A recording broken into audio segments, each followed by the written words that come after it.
തപസ്സുകാലം 3-ാം വാരം ചൊവ്വ. മത്തായി എഴുതിയ വിശുദ്ധ സുവിശേഷത്തിൽ നിന്നുള്ള വായന.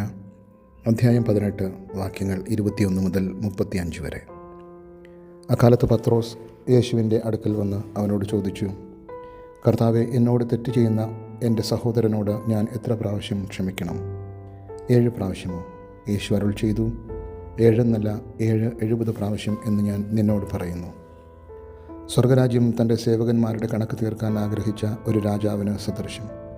കണക്ക് തീർക്കാൻ ആരംഭിച്ചപ്പോൾ 10,000 താലന്ത് കടപ്പെട്ടിരുന്ന ഒരുവനെ അവർ അവൻ്റെ മുമ്പിൽ കൊണ്ടുവന്നു.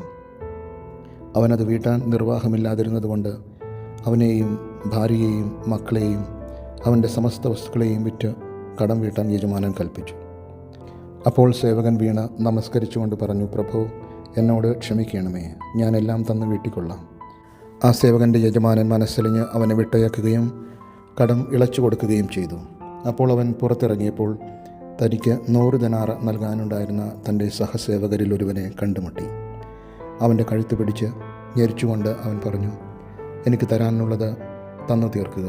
അപ്പോൾ ആ സഹസേവകൻ അവനോട് വീണപേക്ഷിച്ചു, എന്നോട് ക്ഷമിക്കണമേ, ഞാൻ തന്നു വീട്ടിക്കൊള്ളാം. എന്നാൽ അവൻ സമ്മതിച്ചില്ല. കടം വീട്ടുന്നതുവരെ സഹസേവകനെ അവൻ കാരാഗൃഹത്തിലിട്ടു. സംഭവിച്ചതറിഞ്ഞ മറ്റ് സേവകന്മാർ വളരെ സങ്കടപ്പെട്ടു. അവർ ചെന്ന് നടന്നതെല്ലാം യജമാനനെ അറിയിച്ചു. യജമാനൻ അവനെ വിളിച്ചു പറഞ്ഞു, ദുഷ്ടനായ സേവക, നീ എന്നോട് കേണപേക്ഷിച്ചതുകൊണ്ട് നിൻ്റെ കടമെല്ലാം ഞാൻ ഇളച്ചു തന്നു. ഞാൻ നിന്നോട് കരുണ കാണിച്ചതുപോലെ നീയും നിൻ്റെ സഹസേവകനോട് കരുണ കാണിക്കേണ്ടതായിരുന്നില്ലേ?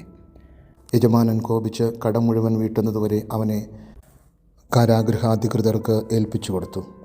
നിങ്ങൾ സഹോദരനോട് ഹൃദയപൂർവ്വം ക്ഷമിക്കുന്നില്ലെങ്കിൽ എൻ്റെ സ്വർഗസ്ഥനായ പിതാവ് നിങ്ങളോടും ഇതുപോലെ തന്നെ പ്രവർത്തിക്കും.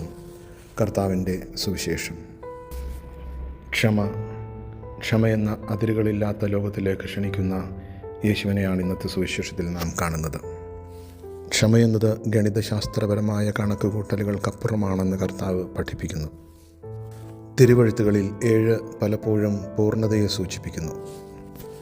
7നെ 70 കൊണ്ട് ഗുണിക്കുമ്പോൾ അത് പൂർണ്ണതയെ അതിരുകളില്ലാതാക്കി മാറ്റുന്നു.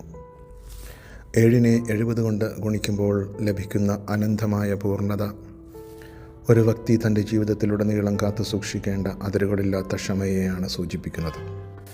കരുണാമയനായ ദൈവമേ, ഞങ്ങളെ വേദനിപ്പിച്ചവരെയും കല്ലെറിഞ്ഞവരെയും മുറിപ്പെടുത്തിയവരെയും ഒക്കെ കാണുമ്പോൾ അങ്ങയുടെ വചനങ്ങൾ ഓർമ്മിപ്പിക്കുവാനും അവരോട് ക്ഷമിക്കുവാനും ഞങ്ങളെ അനുഗ്രഹിക്കണമേ. സർവശക്തനായ ദൈവം, പിതാവും പുത്രനും പരിശുദ്ധാത്മാവും നമ്മെ അനുഗ്രഹിക്കുമാറാകട്ടെ. ആമേൻ.